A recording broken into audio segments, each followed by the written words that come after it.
Is Friday, 25th of April, Dwadasi, and we're continuing reading the second chapter of this magnificent Caitanya Caritamrta. So we'll begin.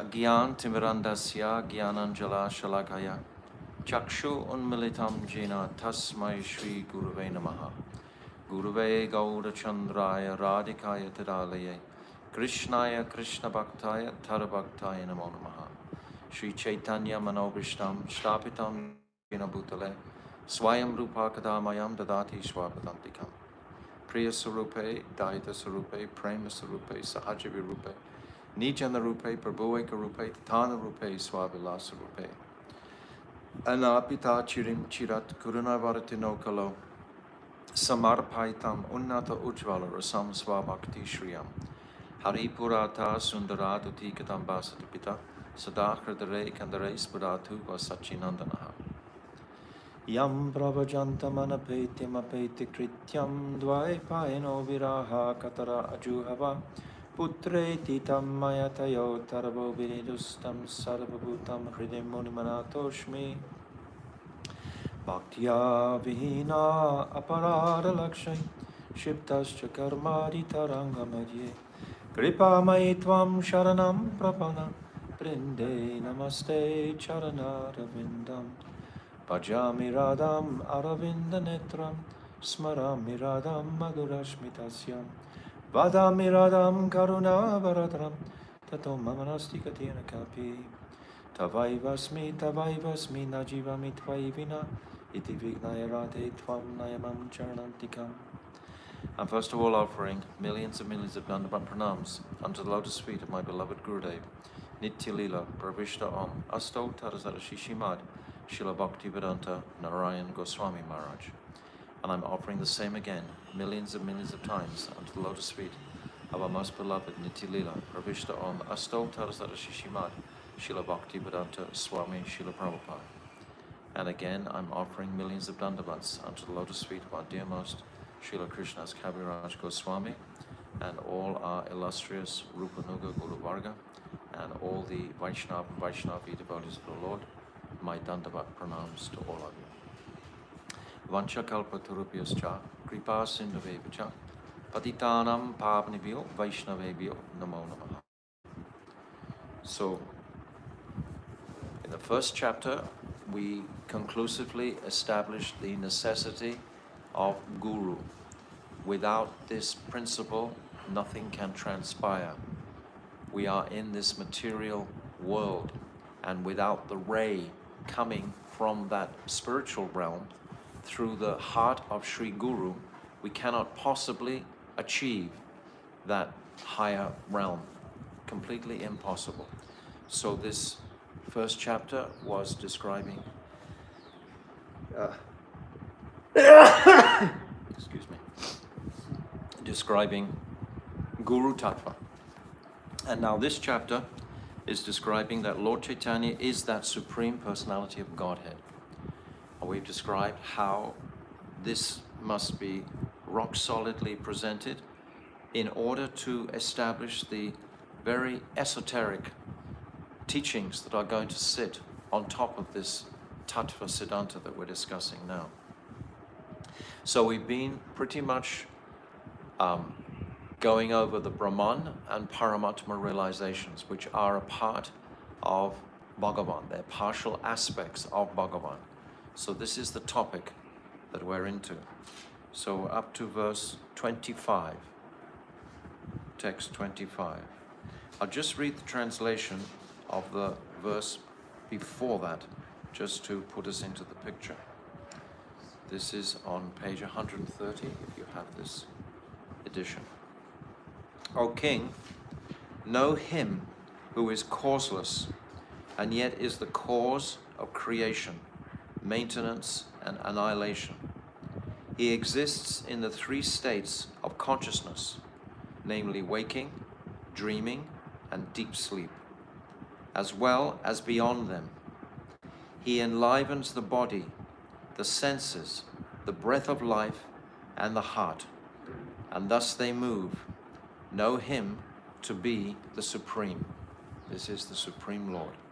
So now we come to text 25.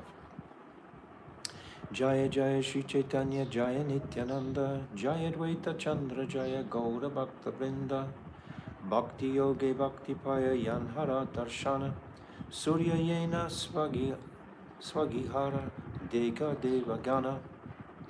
Through their service, devotees see that personality of Godhead, just as the denizens of heaven see the personality of the sun.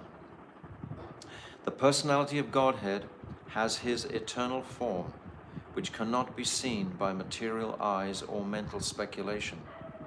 Only by transcendental devotional service can one understand the transcendental form of the Lord. Only by transcendental devotional service, bhaktyamam abhijananti, only by devotional service am I understood. He also says, tesham satatam yuktanam bhajatam pratipurvakam, that one who is performing devotional service and constantly remembering him, remembering me, then he can quickly come to me. This is the path.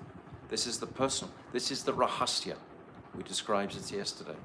This is the mystical secret of coming to Krishna, is simply to perform devotional service and remember him. The comparison is made here to the qualifications for viewing the personality of a sun god. The sun god is a person who, although not visible to our eyes, is seen from the higher planets by the demigods, whose eyes are suitable for seeing through the glaring sunshine that surrounds him. Every planet has its own atmosphere, according to the influence of the arrangement of material nature. It is therefore necessary to have a particular type of bodily construction to reach a particular planet. The inhabitants of earth may be able to reach the moon, but the inhabitants of heaven can reach even the fiery sphere called the sun, because that element of fire is within their bodies, as it's within ours, but it's more prominent. In the heavenly planets, the earth and water elements, they're not in those devas. They just have earth, they have ether, fire, and what's the other one? Earth, water, fire, air. Yes. So these three elements, water, fire, and ether. These, not water. This ether, air, and fire. These three elements are within the bodies of the devas. Can reach even the fiery sphere called the sun. What is impossible for man on earth is easy for the demigods in heaven because of their different bodies. Similarly, to see the Supreme Lord, one must have the spiritual eyes of devotional service. The personality of Godhead is unapproachable by those who are habituated to speculation about the absolute truth in terms of experiential scientific thought, without reference to the transcendental vibration. The ascending approach to the absolute truth ends in the realization of impersonal Brahman and the localized Paramatma. So both these paths, the Brahman realization as well as Paramatma realization, they don't bring us to the Supreme Lord. And both these paths are described as arohapanta. That means that they are trying to ascend the paths themselves by their own efforts entirely, not connecting to the supreme potency of the Lord through service. Service is the symptom of love, we have said so many times. Without this loving approach, everything actually is within the realm of love. Everything is within the realm of love. When we consider this realm of love, everything starts to make very simple understanding for us and clarity. It's all about love. It's about the loving relationship ultimately with that supreme object, Sri Krishna. The ascending approach to the absolute truth ends in the realization of impersonal Brahman and the localized Paramatma, but not the supreme transcendental personality. Gyan Yoga Marge Tanra Bhajaye Sabha Brahma Atma Rupe Tanra Kore Anubhav. Those who walk the paths of knowledge and yoga worship only Him, for it is Him they perceive as the absolute, as the impersonal Brahman and the localized Paramatma. It's like when we think of the moon. The moon is always actually full, but it appears in 16 stages. Sometimes we say it's a full moon or a half moon or a quarter moon, but it's always actually the full moon. In other words, Bhagavan is always complete, but he has his partial aspects, which actually are that supreme, but they're only partial manifestations. And if that person is not educated, he will be struggling to achieve that realization of the Brahman or Paramatma without education. Those who are fond of mental speculation, Gyan Marg, or want to meditate in mystic yoga to find the absolute truth, must approach the impersonal effulgence of the Lord and his partial representation, respectively. Such persons cannot realize the eternal form of the Lord. Upasana Beda Jani Ishvara Mahima Ataiva Surya Tanra Diete Upama. Thus, one may understand the glories of the Lord through different modes of worship, as the analogy of the sun illustrates. Text 28.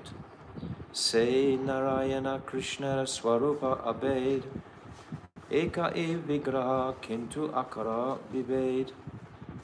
Narayan and Sri Krishna are the same personality of Godhead, but although they are identical, their bodily features are different. Narayan and Krishna are different. Inho Tadvid Bajbuja Tanho Dara Charihata Inho Veno Dara Tinho Chakratika Sata. This is text 29. This personality of Godhead, Sri Krishna, has 2 hands and holds a flute, whereas the other, Narayan, has 4 hands with conch, wheel, mace, and lotus. This is very beautiful. Srila Krishna's Kaviraj is going to open the entire spiritual sky to us. Purport. Narayan is identical to Sri Krishna. They are in fact the same person, manifested differently, like a high court judge who is differently situated in his office and at home. As Narayan, the Lord is manifested with 4 hands, but as Krishna, he is manifested with 2 hands. So just like the high court judge, when he's in the court, he's a very important person. He has life and death in his hands, and he can send one man to jail or award one a high amount of wealth. But when he's home, he's just playing with his grandson on the floor, just has none of that Aishwarya Bhav with him. It's the same person, but just in a different situation. In other words, Krishna and Narayan are the same, but they have different functions. Text 30. Narayanas tvam nahi sarvadehinam atmasya adisakila loka shakshi Narayano nigam narabu jalayanat takchapi satyam na tavaiva maya. Translation. O Lord of Lords, you are the seer of all creation. You are indeed everyone's dearest life, because he's Antaryami, he's the witness, he's the supersoul within everyone. You are not, therefore, my father. Are you not, therefore, my father? Narayan refers to one whose abode is in the water, born from Nara, Garbhodakshai Vishnu, and that Narayan is your plenary portion. All your plenary portions are transcendental. They are absolute and are not creations of Maya. So this verse is spoken by Lord Brahma. Purport. This statement, which is from Srimad Bhagavatam 10:14, was spoken by Lord Brahma in his prayers to Lord Krishna after the Lord had defeated him by displaying his mystic powers. Brahma had tried to test Lord Krishna to see if he were really the Supreme Personality of Godhead playing as a cowherd boy. Brahma stole all the other boys and their calves from the pasturing grounds. But when he returned to the pastures, he saw that all the boys and calves were still there, for Lord Krishna had created them all again. When Brahma saw this mystic power of Lord Krishna's, he admitted defeat and offered prayers to the Lord, addressing him as the proprietor and seer of everything in the creation, and as the supersoul who is within each and every living entity and is dear to all. That Lord Krishna is Narayan, the father of Lord Brahma, because Lord Krishna's plenary expansion, Garbhodakshay Vishnu, after placing himself on the Garbhodak ocean, created Brahma from his own body. Mahavishnu in the causal ocean and Kshirodakshay Vishnu, the supersoul in everyone's heart, are also transcendental expansions of the Supreme Truth. When Lord Brahma stole those calves and cowherd boys, he was uncertain completely about Krishna's identity. He had seen the soul of Aghasura merge into the foot of Krishna, and he became bewildered by this and decided he wanted to test Krishna's mystic potency against his own apparent mystic potency. He was thinking he was the Supreme. So he steals the calves and cowherd boys. And when Krishna realizes this, he immediately manifested Vishnu Murtis of every single individual gopa and calf. They were all manifested from Krishna's body. And then Lord Brahma, when he realizes, or when he comes to return the boys, he sees Krishna enjoying with all the boys and all the calves, and he's astonished. He looks with two heads at the cave where he's hidden them, and he sees them there. Then he looks with another two heads at where Krishna is performing those pastimes and sees them there. And he's utterly astonished. And at that time, it's described, Krishna reveals to him that all these forms are his Vishnu Murtis. Now I'm going to read a description of this vision that Lord Brahma had. It's staggering. So Lord Brahma, been endowed with spiritual vision. Brahma saw all the cowherd boys as Vishnu Murtis, with 4 arms, blue complexions, and yellow garments. All the boys' chests marked with Shrivats, the line of Lakshmi, armbands and kastuba jewels on necks, bracelets and ankle bangles, holding conch, mace, disc and lotus. This is hundreds of thousands, practically millions of cowherd boys, these Vishnu Murti forms, and they all had 4 arms. They all had all of these features. Simultaneously, Lord Brahma is seeing this enormous display of Aishwarya by the Lord. They all had beautiful helmets, earrings, garlands, sacred belts, all extremely beautiful. Every part of their body beautifully decorated. Many devotees were worshipping them also. Not just the Vishnu Murti forms, but they were surrounded by devotees who were worshipping them. Tulsi was there, chanting. Those forms had pure smiles, like the increasing light of the moon. The increasing light of the moon. So their smiles were so effulgently beautiful. All creatures, from the smallest insects to even Lord Brahma himself, were worshipping those Vishnu Murti forms. From the blades of grass to Lord Brahma were offering worship, surrounded by opulences, like the Anima Siddhas, the mystic potency, and the 24 elements and the Mahatattva.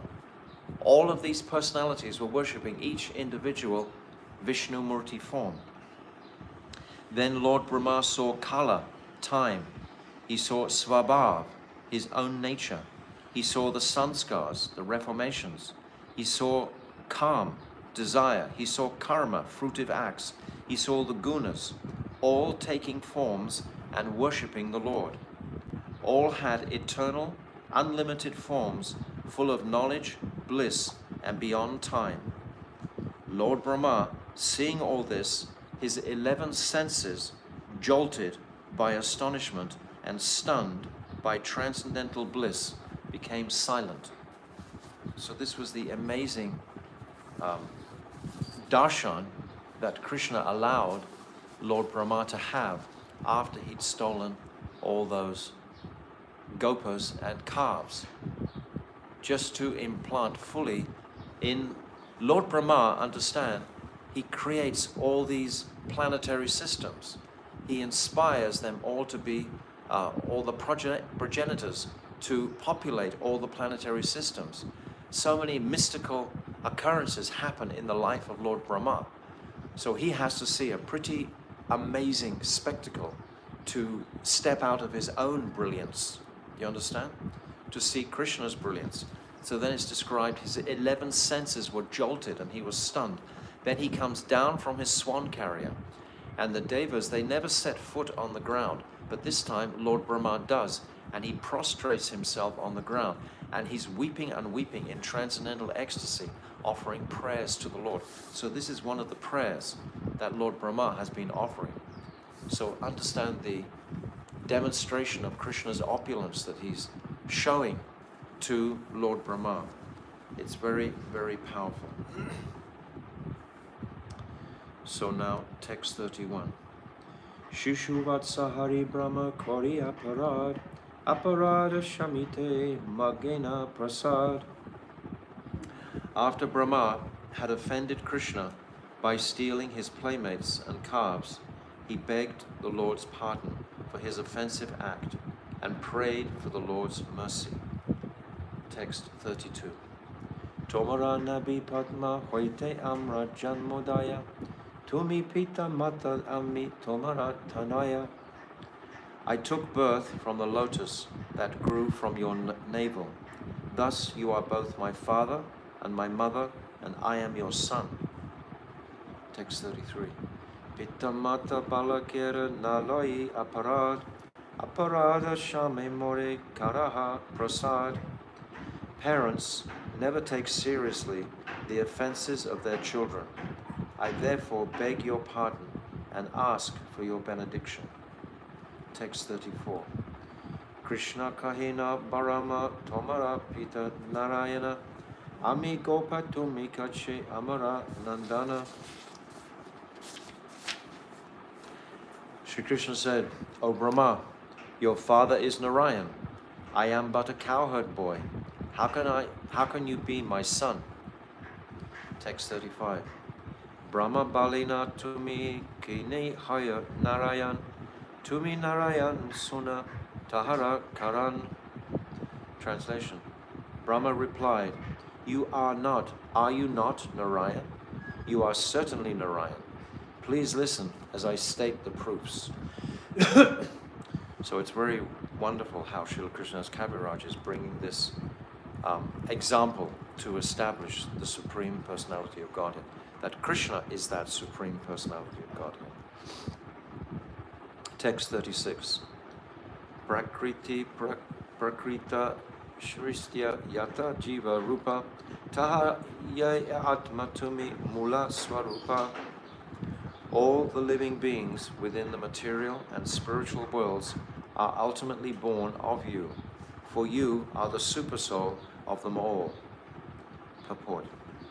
The cosmic manifestation is generated by the interaction of the three modes of material nature. It's described that when that seed is brought in, have you got some water? Can I have? Anyone have some water? Just give me some.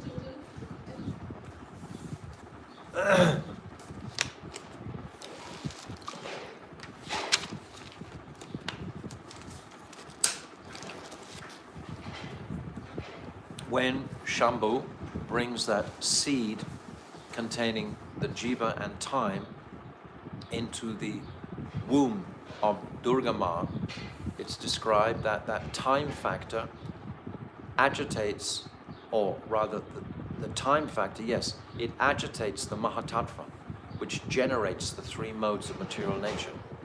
So this is at the very beginning of the creation, that this is saying here, the cosmic manifestation is generated by the interaction of the three modes of material nature. The transcendental world has no such material modes, although it is nevertheless full of spiritual variegatedness. So these three modes don't exist beyond this material sphere. Across the Viraja river, the three modes of nature are not active. They don't exist. In that spiritual world, there are also innumerable living entities who are eternally liberated souls engaged in transcendental loving service to Lord Krishna. The conditioned souls who remain within the material cosmic creation are subjected to the threefold miseries and pangs of material nature. They exist in different species of life because they are eternally averse to transcendental loving devotion to the Supreme Lord. Eternally, Nityabada, eternally bound because of their material desires. Their karma has built up the bondage of their bodies, etc. And as long as we're constrained in a material body, there's going to be miseries, adi-atmik, adi-bhautik, adi-devik. These miseries must inflict the jiva. Sankarshan is the original source of all living entities because they are all expansions of his marginal potency. That Tatashta potency is manifesting from the Sandini Shakti, that Shakti of existence. Some of them are conditioned by material nature, whereas others are under the protection of the spiritual nature. Yes, we've described in Jivadhamma, chapter 16. It's saying these three types of jiva. The first is directly manifested from Baladev Prabhu to serve Brajendra Nandan Shamsundar in Goloka Vrindavan. And the second are manifesting from that Mool Sankarshan, or Mool Sankarshan, to serve Lord Narayan in the Vaikunthas. And the third are manifested from this Tatashta Shakti. So these jivas are of a different nature to the first two jivas. So understand there are three types of jivas, very clearly described in chapter 16. We sent a link the other day. The material nature is a conditional manifestation of spiritual nature. The material nature is a conditional manifestation of spiritual nature. This spiritual nature, which is my real identity, has become conditioned. This is that beautiful word we've used often, nishag. It's become influenced by the environment of this material world. I've changed my I've created this false impression of myself. It's this false ego that is burdening me throughout my life. This false ego is there so that I can have an opportunity to enjoy matter. If the false ego becomes purified and is no longer active, then I'm not trying to enjoy matter anymore, and I've realized my pure, real ego. So the false ego and the pure ego, two egos.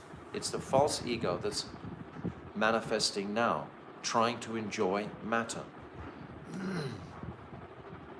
The material nature is a conditional manifestation of spiritual nature, just as smoke is a conditioned stage of fire. What a beautiful example. Smoke is a conditioned stage of fire. When we see the smoke, we know there's a fire. So when we see this false ego, there must be a pure ego too. Smoke is dependent on fire. But in a blazing fire, there is no place for the smoke. So when the spirit soul wakes up, there's no place for that material contamination or conditioning. Smoke disturbs, but fire serves. This is poetic. Bhaktivedanta Swami Prabhupada. We're very fortunate because we have these directly from Bhaktivedanta Swami Prabhupada. They're not translated by anybody. He's speaking in English. We're getting the full import of his desire to give us these teachings. Very often, if they have to go through the medium of a translator, you're not going to get the exact heart of what the person wants to convey. But here we're getting exactly what.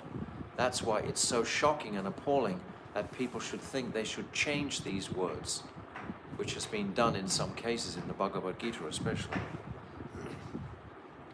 The serving spirit of the residents of the transcendental world is displayed in 5 varieties. So the serving spirit of the residents of the transcendental world is displayed in 5 varieties of relationships with the Supreme Lord, who is the central enjoyer. Devotional service is such a wonderful experience to be serving. Even Krishna wants to serve. When he's a child, he picks up the shoes of Nanda Baba. He wants to bring the shoes to Nanda Baba. He wants to bring a chair for him to sit on. Srimati Radhika decides to go into Man with Krishna and not speak with him. This gives Krishna an opportunity to serve Radhika. So this mood of service is the sweetest mood that all want to actually take part in. This mood of seva, service. This is the highest taste. It's very, very selfish just to be fulfilling our own objectives and desires. And this is the condition of all the material world. We are all just totally engrossed in fulfilling our own small material desires. In the material world, everyone is a self-centered enjoyer of mundane happiness and distress. One considers himself the Lord of everything and tries to enjoy the illusory energy. But he is not successful because he is not independent. He's not independent of the 3 modes of material nature. He's afflicted. I was describing to one person how it's described in the 3rd canto, 20th chapter, how the twilight was a tantalizing damsel in front of the demons, trying to distract them from having sex with Lord Brahma. Lord Brahma, he drops the body out of fear, and that body takes the form of a beautiful woman to distract these demons. And that body takes the form, ultimately, of the twilight. Look at the form of twilight. What does it herald? It heralds the mode of passion. When the sun goes down, all the nightclubs open, the bars open, everyone thinks, now we can enjoy. This is called the mode of passion. You should examine your own lives and see, is the mode of passion acting on us after the sun goes down? We have the Gora Arti to purify that influence. And then after the Gora Arti, we perhaps take some prasadam, and then we should take rest. There's no need to get passioned up about so many different activities that we think we've got to perform.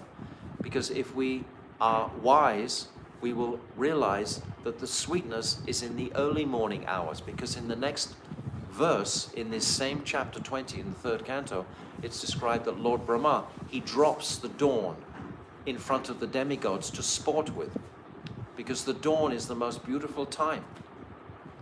It's the most beautiful, sublime time.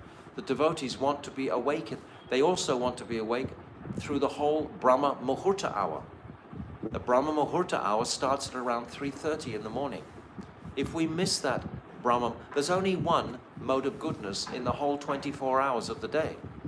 And that's from 3:30 till about 6. Something like that. 3:30 till about 6:30. That's the only time of the day, the only window of the mode of goodness. And after that, then the mode of passion kicks in, and then the mode of tamagun begins in the afternoon time, and then in the evening time, I'm just describing now, the mode of passion again. Then after the passion, comes nighttime, when it's ignorance. The senses are shut down.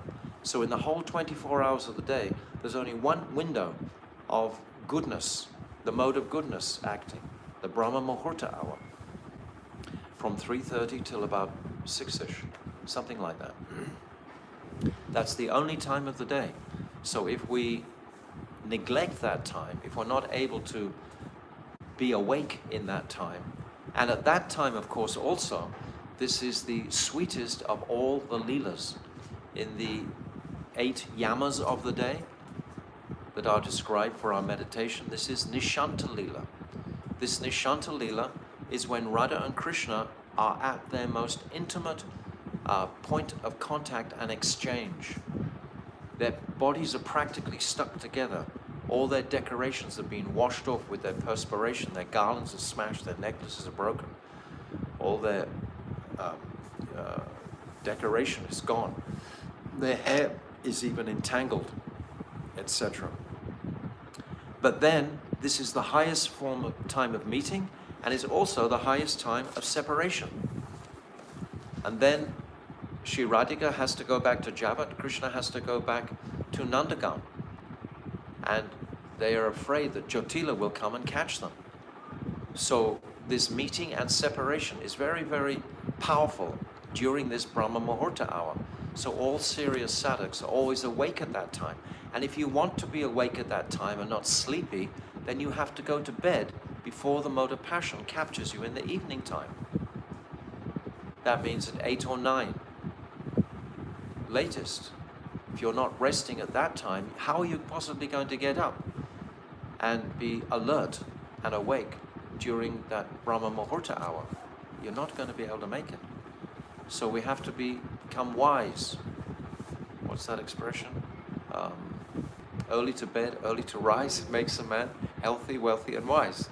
Very simple and true. To recognize our serving tendency to the Lord at these times, not to get carried away by the modes of material nature. In the material world, everyone is a self-centered enjoyer of mundane happiness and distress. One considers himself the Lord of everything and tries to enjoy the illusory energy, but he is not successful because he is not independent. He is but a minute particle of the energy of Lord Sankrishna. All living beings exist under the control of the Supreme Lord, who is therefore called Narayan. So this will inspire humility in the heart of a sensitive devotee. And it's that humility that will get us into the track of transcendental consciousness. Without, this is the 3rd verse, Trinada Pisu Nichena, Tarora Pisu Ishana, of Mahaprabhu's Shikshastikam. How to actually become qualified for that transcendental entrance. Text 37. Pritiviteya chegata kulera karana ashraya jivare nitana tumi sarvashraya. Translation. As the earth is the original cause and shelter of all pots made of earth, so you are the ultimate cause and shelter of all living beings. What a beautiful analogy. The pots is the original cause. The earth is the original cause of pots, and the ultimate cause and shelter is Krishna. Purport. As the vast earth is the source for the ingredients of all earthen pots, so the Supreme Soul is the source for the complete substance of all individual living entities. The cause of all causes, the Supreme Personality of Godhead, is the cause of the living entities. This is confirmed in the Bhagavad Gita 7.10, where the Lord says, Bijam mam sarvabhutanam, I am the seed of all living entities. And in the Upanishads, which say Nityo Nityanam Chaitanas Chaitananam, the Lord is the supreme leader among all the eternal living beings. Just hearing these truths, we were saying yesterday, is like the sweetest sound for the ears to hear this absolute truth coming from Bhaktivedanta Swami Prabhupada and Srila Krishnadas Kaviraj Goswami. The Lord is the reservoir of all cosmic manifestation, animate and inanimate. Everything is manifesting ultimately from the Lord. The advocates of Vaishishtadvaitavad philosophy explain the Vedanta Sutra by saying that although the living entity has two kinds of bodies, subtle, consisting of mind, intelligence, and false ego, and gross, consisting of the 5 basic elements. And although he thus lives in 3 bodily dimensions, gross, subtle, and spiritual, he is nevertheless a spiritual soul. So even though we are Tatashta, we are flip-flopping between the two conceptions of thinking what is reality, the illusory world, or the spiritual world. We oscillate between these two. Still, our ultimate identity is 100% spiritual. Similarly, the Supreme Personality of Godhead, who emanates the material and spiritual worlds, is the Supreme Spirit. As an individual soul, as an individual spirit soul, is almost identical to his gross and subtle bodies, so the Supreme Lord is almost identical to the material and spiritual worlds. It looks the same, but there's a world of difference internally. There's the external, that Bahiranga, and then there's the internal, the Antaranga, and they're both manifesting simultaneously. So it seems like the external has the strength, so to speak, but actually it's the internal that is propelling the external. As an individual spirit soul is almost identical to his gross and subtle bodies, so the Supreme Lord is almost identical to the material and spiritual worlds. The material world, full of conditioned souls trying to lord it over matter, is a manifestation of the external energy of the Supreme Lord. And the spiritual world, full of perfect servitors of the Lord, is a manifestation of his internal energy, his antaranga energy. Since all living entities are minute sparks of the Supreme Personality of Godhead, he is the Supreme Soul in both the material and spiritual worlds. What's that? Aham sarvasya prabhavo matahar sarvam parvatante. I am the Lord of all the spiritual and the material worlds. He is the Supreme Lord of all these worlds.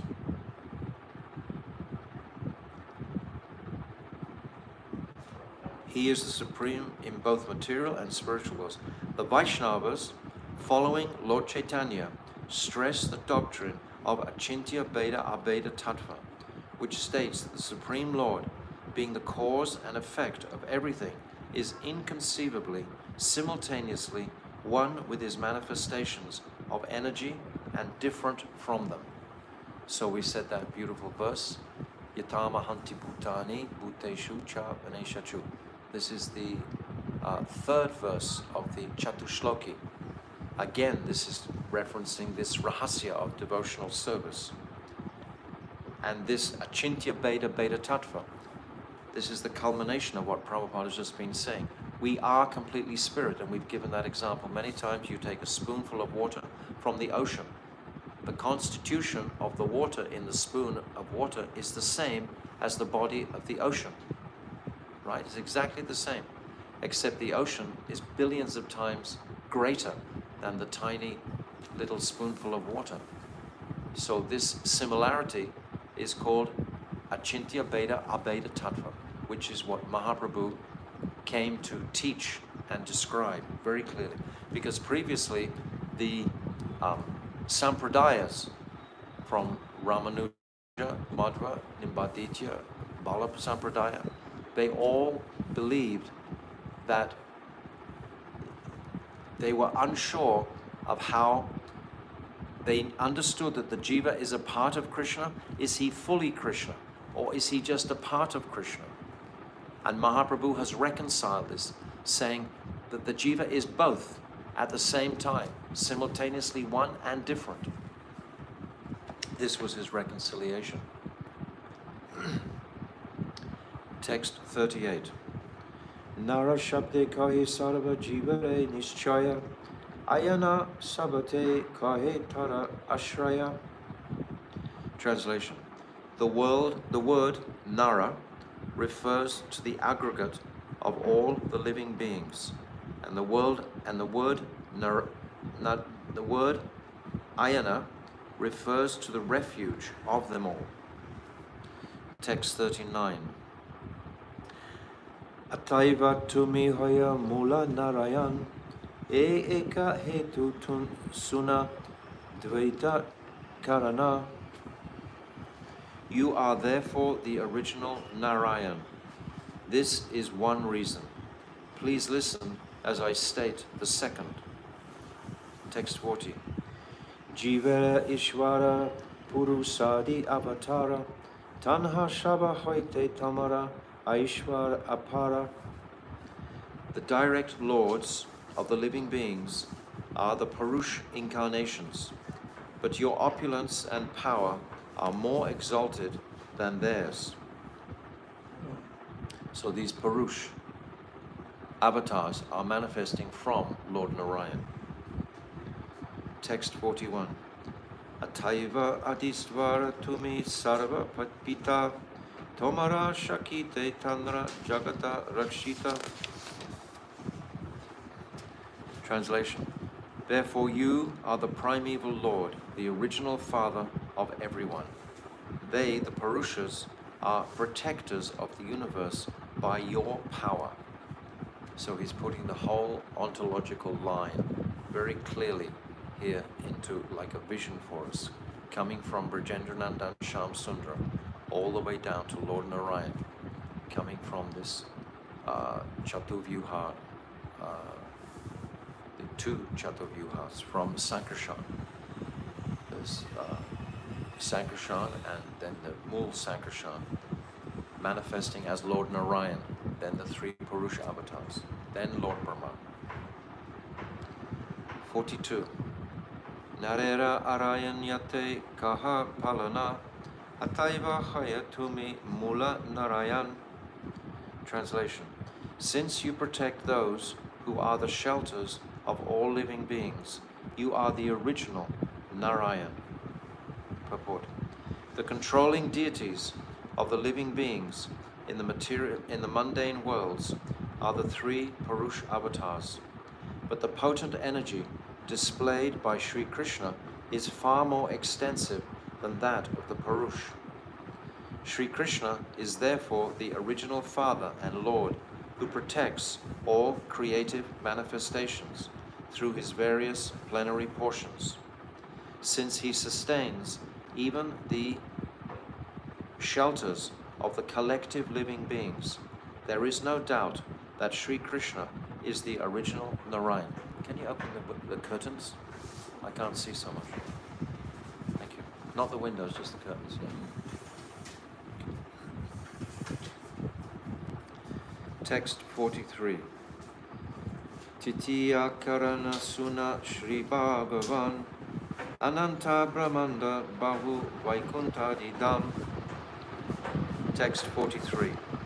O my Lord, O Supreme Personality of Godhead. No, it makes too much noise. It's blowing on the microphone. Just turn it down one. Yeah, thank you. Translation. O my Lord, O Supreme Personality of Godhead, kindly hear my third reason. There are countless universes and fathomless transcendental Vaikunthas. Iteyata jivatara tre kalika karma tahadeka shakshitumi jana shapa marma. Translation. Both in this material world and in the transcendental world, you see all the deeds of all living beings in the past, present, and future. Since you are the witness of all such deeds, you know the essence of everything. This is Paramatma realization. So he's giving systematically an understanding. Text 45. Tomara darshani sarva jagatera stiti Tumina dakile kora nahistita gyati. All the worlds exist because you oversee them. No one can live, move, or have their being without your supervision. Text 46. Narera ayana yate kara darshana tahatyoye haya tumi mula narayan. Translation. You oversee the wanderings of all living beings. For this reason, also, you are the primeval Lord Narayan. Purport. Sri Krishna, in his Paramatma feature, lives in the hearts of all living beings, in both the transcendental and mundane creations. As the Paramatma, he witnesses all actions the living beings perform in all phases of time, namely past, present, and future. Sri Krishna knows what the living beings have done for hundreds and thousands of past births, and he sees what they are doing now. Therefore, he knows the results of their present actions that will fructify in the future. As stated in the Bhagavad Gita, the entire cosmic situation is created as soon as he glances over the material energy. Nothing can exist without his superintendence, since he sees even the abode where the collective living beings rest. He is the original Narayan. Text 47. Krishna kahina brahma tomara na bijun vachana jiva hridi jale vaisha se Narayana. Krishna said, Brahma, I cannot understand what you are saying. Lord Narayan is he who sits in the hearts of all beings and lies down in the waters of the Karana ocean. Lord Brahma, you see, his Ishtadev is Garbhodakshai Vishnu. He's only seeing this little boy as an embodiment of that Garbhodakshai Vishnu. So he's calling him that Narayan. But actually, this personality is even beyond that Narayan. Text 48. Brahma kahe jale jive ye Narayana se saba tomara amsha e satya vachana. Translation. Brahma replied, what I have said is true. The same Lord Narayan, who lives in the waters and in the hearts of all living beings, is but a plenary portion of you. Text 49. Karanabdi Garbhodaka Shirodaka Shai Maya Dvare Shristikara Tate Shabamai. The Karanadakshai, Garbhodakshai, and Shirodakshai forms of Narayan all create in cooperation with the material energy. In this way, they are attached to Maya. So I was saying the other day, there's some scent of connection with that Mayic reality from Mahavishnu, from all the Purusha avatars. They're connected with this Maya illusory energy, but they're not attached to it. But they have some semblance of connection with it. Unlike Brajendrananda and Shyam Sundar. What are you going to say? At what point does once the Guru enter into the heart and then Krishna comes in? At what point Krishna comes in? She's asking at which point does Krishna come in to separate this Mayic illusion? Is that what you're saying? As soon as the jiva, with sincerity, only wants to please Krishna and not his own senses. That's the absolute cut line. As soon as we did, and it might happen once in a day, then the next day it might happen twice, the next day it might happen 3 days. It's not necessarily all of a sudden going to happen. We're so familiar with fast food, fast everything these days, but actually it's a gradual evolution of the consciousness. We might have a little drop one day, and then we'll get some hunger and greed for it. Then the next day something else may come, and gradually these little drops will build into a larger container where this realization will become absolutely clear continuously. but it's a gradual evolution. It's not going to happen just bang. So slowly, by hearing this weight of tattva, even though it might be a little tiresome in some sense, but actually it's sublime for the consciousness. Because what will happen now, I can tell you all, by hearing this now, you'll wake up tomorrow morning with an impression of this truth. It will stick because it is the absolute reality. We're exposing our consciousnesses to hear the descriptions of the absolute reality, of the Purusha avatars, of the Supersoul, of Brahman, of Krishna himself. We're opening ourselves up to hearing these truths. It's going to make an impression in the consciousness, and it'll stay with us.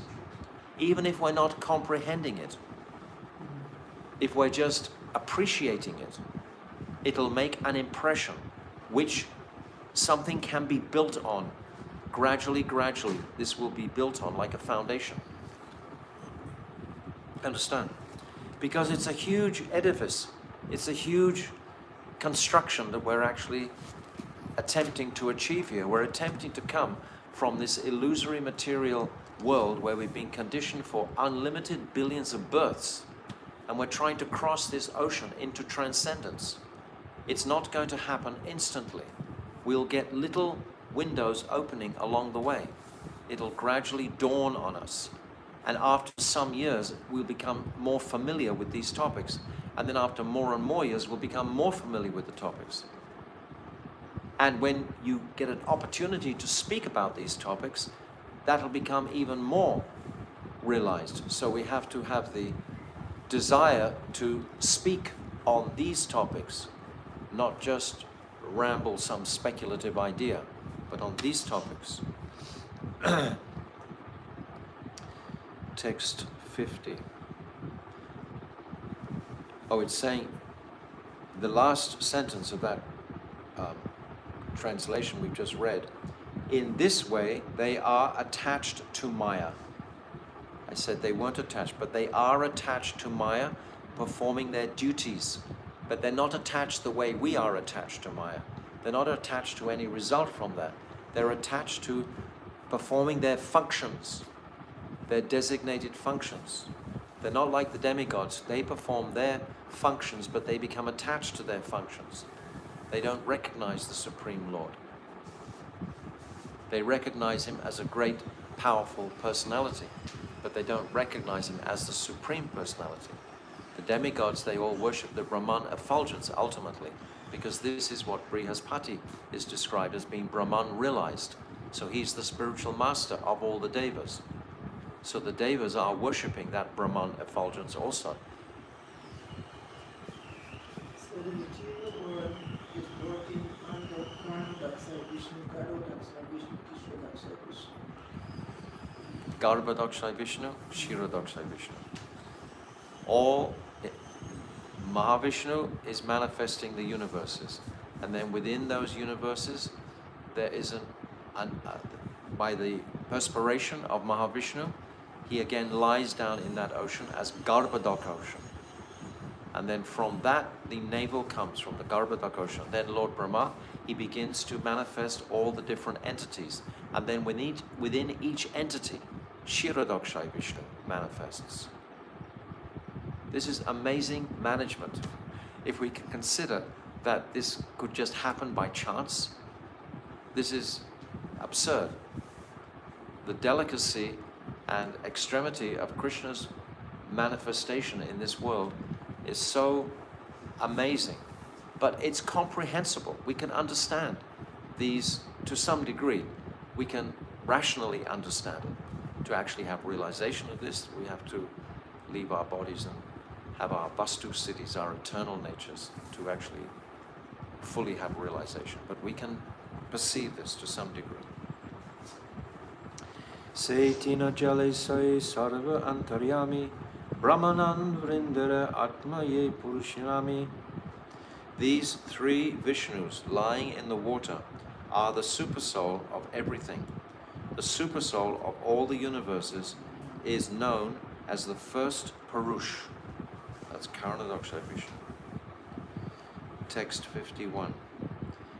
Hiranya Garbha Atma Garbha Dakashai Vyasti Jiver Antarami Shirodakashai.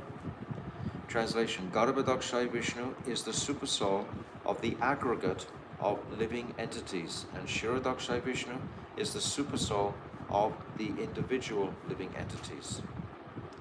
So we'll stop here. We'll read one more. Text 52. He Sabara Dharan Darshanete Ache Maya Ganda Turiya Krishna Nahi Mayar Sambanda. Specifically, we see that these three Purushas have a relationship with Maya, but above them, in the fourth dimension, is Lord Krishna, who has no contact with the material energy. So I've quoted this word a few times. This is Turiya. This is described in this, you can see in the Anvaya. Turiya is the fourth dimension. So there are four dimensions. There's gross, subtle, like an astral, and then there's the spiritual dimension. The three Purushas, Karanadakshay Vishnu, Garbhodakshay Vishnu, and Shirodakshay Vishnu, all have a relationship with the material energy called Maya, because through Maya they create the material cosmos. These three Purushas, who lie on the Karna, Garbha, and Shira oceans, respectively, are the supersoul of everything that be. Karanadakshay Vishnu is the supersoul of the collective universes. There are unlimited billions of universes manifesting from the pores of Mahavishnu's skin. Unlimited billions of them. So he is the aggregate. And then Garbhodakshay Vishnu is the supersoul of the collective living beings, and Shriyodakshay Vishnu is the supersoul of all the individual living entities. Because all of them are somehow attracted to the affairs of the material energy, they can be said to have some affection for Maya, but the transcendental position of Sri Krishna himself is not even slightly tinged by Maya. His transcendental state is called Turiya, or the fourth dimensional stage. So, this is a fascinating picture that Srila Krishnadas Kaviraj Goswami and Srila Bhaktivedanta Swami Prabhupada are gifting us under the merciful energy of Satchidananda Gaura Hari. Without this description, we cannot move forward. And understand that most personalities in the world prior to Mahaprabhu, they did not fully understand about Brajendranandan Shyam Sundar.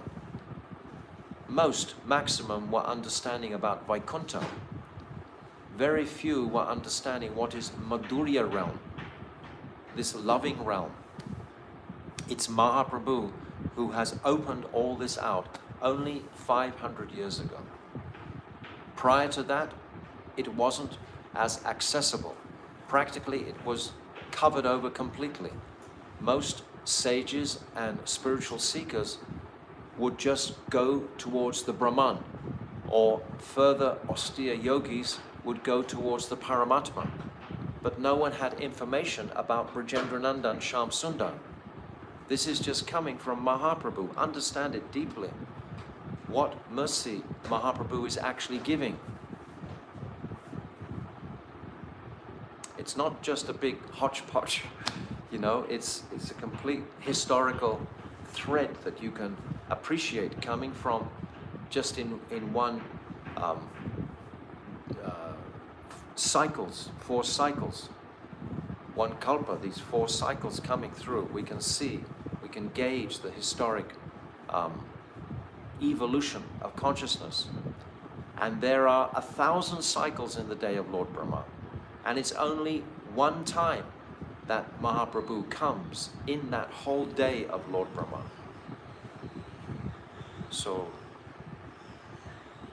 we should appreciate this deeply. It's very, very wonderful. what we have access to today. And the secret, the rahasya, is devotional service. This is the rahasya. And devotional service must be performed to the object of devotion through Sri Guru, the representative of that object, who is Guru. If it's not performed through Guru, then it's without value. Then it means that we haven't accepted Krishna's representative on the planet. If we haven't accepted Guru, it means we haven't accepted Krishna ultimately. Krishna is always sending his representatives, and it's for us to connect with those representatives. Otherwise, how is Krishna going to give us his mercy to go further and evolve? So the way Srila Krishnadas Kaviraj is opening this, the first wave was the spiritual master appreciation. And now it's Krishna, the Supreme Personality of Godhead, in all these forms. We went through the Brahman, we went through the Paramatma and Bhagavan. Now we're going through the Purusha avatars. Karanadakshay, Garbhadakshay, and Shiradakshay. We're going through everything systematically. It's very, very simple. It's not complex, is it? It's not complicated. It's not like High Vedanta Sutra or anything like that. That'll come later. But at the moment, it's actually just a very simple progression of what he's laying out the foundation. Spiritual master, Brahman, Paramatma, and then these three Purusha avatars. That's all we've talked about. Sri Caitanya Caritamrta Ki Jai. Go Premanandi. Hari Hari Bol. Hare Krishna, Krishna Krishna, Hare Hare, Hare Rama, Rama Rama, Hare Hare, Hare Krishna, Krishna Krishna, Hare Hare, Hare Rama, Rama Rama, Hare Hare, Hare Krishna, Krishna Krishna, Hare Hare, Hare Rama, Rama Rama. Nitai Gaura Hari Bol, Hari Bol, Hari Bol, Gaura Hari Bol. Nitai Gaura Hari Bol, Hari Bol, Hari Bol, Gaura Hari Bol. Go Premanandi, Hari Hari Bol. Srila Gurudev Ki Jai, Srila Bhaktivedanta Swami, Srila Prabhupada Ki Jai, Srila Krishnadas Kaviraj Goswami Ki Jai, Sri Caitanya Caritamrta Ki Jai. Go Premanandi, Hari Hari Bol. See you on Monday for more adventures in this Caitanya Caritamrta.